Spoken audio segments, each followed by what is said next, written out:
comme j'ai dit dans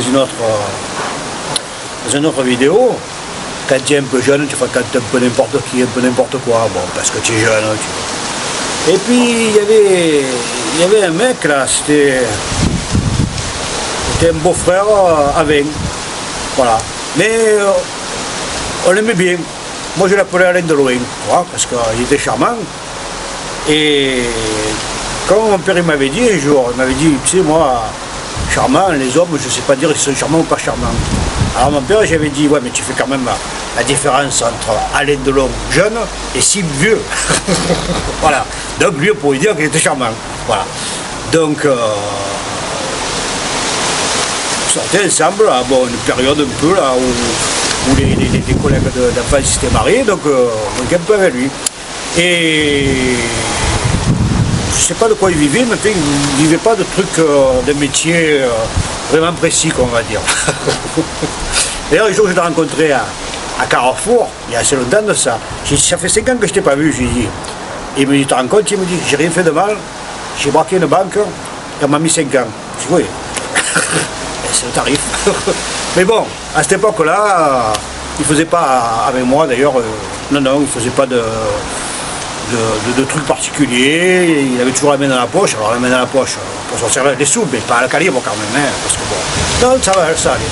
Et un jour, comme moi j'avais fréquenté pas mal Seine-les-Alpes en 79, de 79 à 81, on a beaucoup fréquenté Seine-les-Alpes avec Paul, tout ça, bon.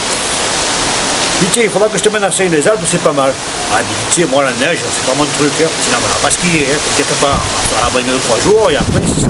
Il me dit avant de partir, il me dit attends moi je vais à la gendarmerie pointer. Voilà, je tombe bien.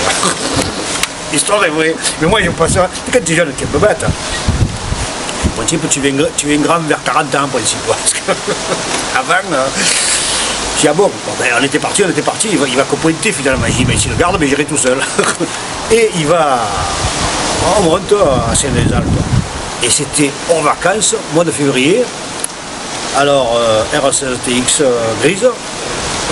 Et on prend un petit hôtel, sans problème, hein, parce que bon, en vacances février, à la limite, ils te font même à moitié prix pour que tu dormes. On prend une chambre chacun, et on va boire un coup dans un troquet, là. Les boîtes de nuit, elles étaient fermées, les restaurants, ils étaient fermés, bon. Et j'ai dit, bon, mais écoute, j'ai un copain, là, qui a un bistrot, là, on va aller boire un coup. Et c'était... il neigeait... C'était un peu triste quand même comme situation. Il neigeait, on se faisait chier, obligé de boire de l'alcool. Alors je dis bon, si je reste encore 2 minutes, il me dit écoute, donne-moi les clés de la voiture, il me dit je vais rentrer à l'hôtel, chose que je faisais rarement. Comme l'hôtel il était sous la neige, j'ai dit bon mais prends la voiture, prends ma R16 et vas-y. D'un coup, comme dans un rêve, il rentre 2 gonzesses, 2 belles gonzesses, c'était 11h, enfin 23h. Dans la barre, bonsoir et tout. 2 pour moi, ça fait beaucoup. Lui qui est charmant, il aura la cote, et quand il aura la cote, il me filera la deuxième. Bon, alors, je pars en courant sous la neige. Et courant sous la neige, c'est beaucoup dire. Je pars sous la neige, quoi, hein. Pas trop vite non plus. Hein. Et j'arrive, je vois ma voiture, il n'était pas dedans. Je dis, putain, merde, il est parti à pied ou quoi. Et je vois une voiture, à côté, une R16, qui tournait. Je vois à côté. J'ai dit, mais couillon, c'est pas la mienne. Et il m'a dit, mais il y avait les clés dessus. J'ai dit, mais là-bas, il laisse les clés dessus. Là-bas, il s'en laisse 50. Il me dit, oui, c'est pour ça que je ne comprenais pas. Il me dit, je voyais les cassettes de Mozart dessus. Mozart, Beethoven. Et il me dit, c'est pas moi. J'ai dit, trompé de voiture, tu vois pas.